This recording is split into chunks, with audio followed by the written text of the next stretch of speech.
Hello po sa inyong lahat mga ka-crypto. Sa video na ito ay pag-uusapan po natin ang tungkol dito kay Bitcoin. Ayan, kung isa ka pong crypto trader o investor ay malamang napansin mo ang pabago-bagong galaw ni Bitcoin nitong mga nakaraang buwan.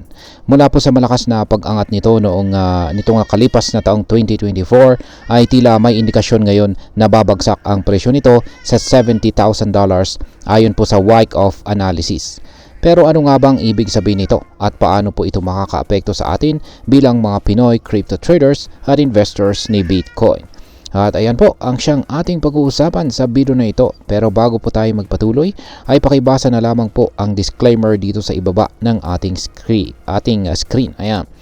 Ngayon ay simulan po natin sa kung ano po ang Wyckoff analysis at bakit po ito mahalaga. Para sa mga hindi po pamilyar, ang Wyckoff method ay isa pong paraan ng analysis sa market gamit ang konsepto ng supply and demand. Sa madaling salita ay sinusuri po nito ang paggalaw ng presyo ng isang asset tulad po ni Bitcoin batay po sa market cycles ng market. Ito po ay binubuo ng Richard Wyckoff. Ito po ay binuo ni Ginoong Richard Wyckoff or Wyckoff, isang tanyag po na technical analyst noong mga taong 1930s. Kaya yan, lumang-luma na po talaga ito. Ayon po sa Wyckoff analysis, ang market ay merong apat na pangunahing yugto or phases. Una ay ang accumulation phase. Dito po bumibili ang mga malalaking investors or smart money habang mura pa ang presyo. Pangalawa ay ang markup phase. Dito naman po nagkakaroon ng pagtaas ng presyo dahil sa mataas na demand. At ang pangatlo ay ang tinatawag na distribution phase.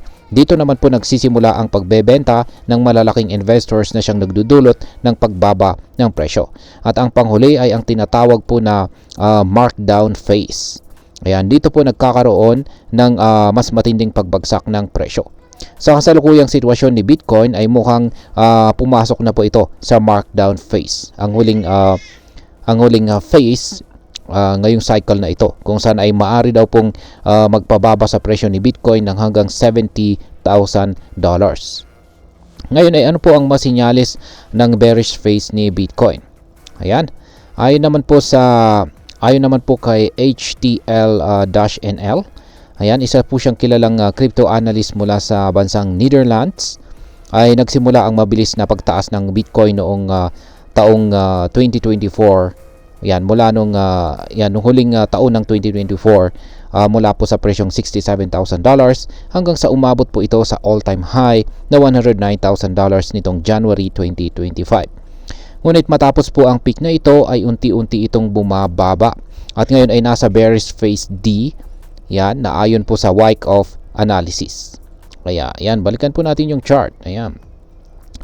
Kaya ayon po sa mga senyales na maaring magpatunay na bearish na si Bitcoin ay una ay ang pagbuo po ng lower highs. Kapag ang bawat pag-akyat ng presyo ay mas mababa kaysa sa nauna, ito ay isang indikasyon ng pagbaba ng kanyang momentum. Yan, maliban po sa lower highs ay ang rising wedge formation. Ayan, isa itong bearish phase kung saan ang presyo ay unti-unting bumabagsak kahit pa may kaunting pag-angat. Kaya yan po, nakikita rin natin dito yan sa chart. At ayan, pagkatapos kasunod dito ay ang death cross. Ayan, ang technical indicator na ito ay kung saan ang 50-day moving average ay bumaba sa ilalim ng 200-day moving average, kung saan ay madalas na nagiging hudyat ng malakas na pagbagsak ng presyo. Sa kasalukuyan ay nasa 86,000 po ang presyo ni Bitcoin, ngunit maraming analyst ang naniniwala na posibleng baka bumaba pa ito hanggang sa presyong $70,000. Ayan, ngayon ay ano po ang sinasabi ng iba pang mga analyst? Ayan, bukod po kay HTNL ay ayan, nandito naman po si Ginoong Peter Brandt. Ayan. Isa po siyang batikang commodities trader at siya po ay nagsabi na ang pagbagsak ni Bitcoin ay isang reasonable expectation.